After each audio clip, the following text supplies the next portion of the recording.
बनाओगे कतर तो कॉकरोच तो पैदा होंगे ही। चुने थे तुमको देश करने को साफ, पर अब देख कर लग रहा है तुमसे ना हो पाएगा ये काम। हम लोग बिहार बोर्ड क्लास 10 के लिए मैथ पढ़ रहे थे, जिसका 5वां चैप्टर पढ़ रहे थे समानांतर श्रेणी। इंग्लिश में कहते हैं अर्थमेटिक प्रोग्रेशन, शॉर्ट में इसको कहते हैं एपी। NCERT बुक से पढ़ रहे थे हम लोग। एक्सरसाइज हम लोग का हो रहा था 5.3, जिसका कि 7 नंबर तक क्वेश्चन हम कर लिए थे। इस चैप्टर में टोटल जो है 20 क्वेश्चन है। आज हम इसका 8वां क्वेश्चन करने वाले हैं। देखिए क्वेश्चन पढ़ रहे हैं।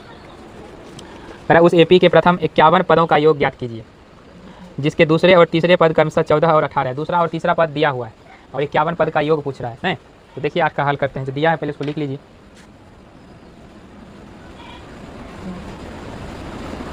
दूसरा पद कितना दिया है बोलिए? 14 दिया है। तीसरा पद कितना दिया है? 18। आपसे पूछ क्या रहा है? 51 पदों का योग पूछ रहा है, यानी S 51 बराबर पूछ रहा है, क्या होगा? यही पूछ रहा है, बोलिए। 51 पदों का योग पूछ रहा है, यानी S 51 का वैल्यू पूछ रहा है। समझ रहे हैं? अब यहाँ पर आप देख सकते हैं S 51 यानी SN की जगह पे कितना है? 51। N की जगह पे कितना है? यानी आप कह सकते हैं N का जो मान है वो कितना है? 51 है। इसके हिसाब से देखिए ये दूसरा पद दिया 14, तो दूसरा पद को इसे लिख सकते हैं A2 के लिए फार्मूला A + D। A2 के लिए क्या होता है फार्मूला?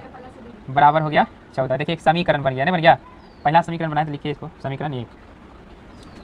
फिर देखिए यहाँ पे कॉमा के बाद तीसरा पद है ना, तो तीसरा पद के लिए फार्मूला लिख सकते हैं A + 2D = 18। ये देखिए आपका दूसरा समीकरण बन गया, नहीं बन गया?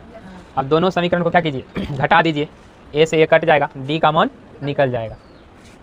यहाँ पे लिखिए समीकरण 1 घटा समीकरण 2। तो समीकरण 1 में देखिए क्या है? A + D = 14। इसके नीचे दूसरा समीकरण देखिए A + 2D = 18।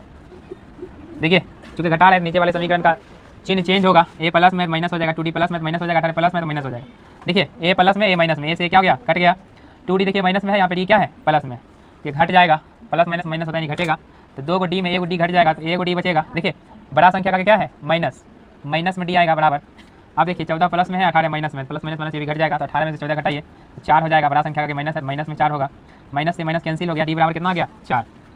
इसलिए D बराबर आ गया 4। D बराबर क्या आया? 4 आया है। N का भी मान पता है, D का भी मान पता है। अब A का मान निकाल लीजिए। D का मान को जो है किसी भी समीकरण में रख दीजिए, 1 या 2 में A का मान पता चल जाएगा। लिखिए समीकरण 1 में D का मान रखने पर, समीकरण 1 को उतारिए। A + D = 14। A + D का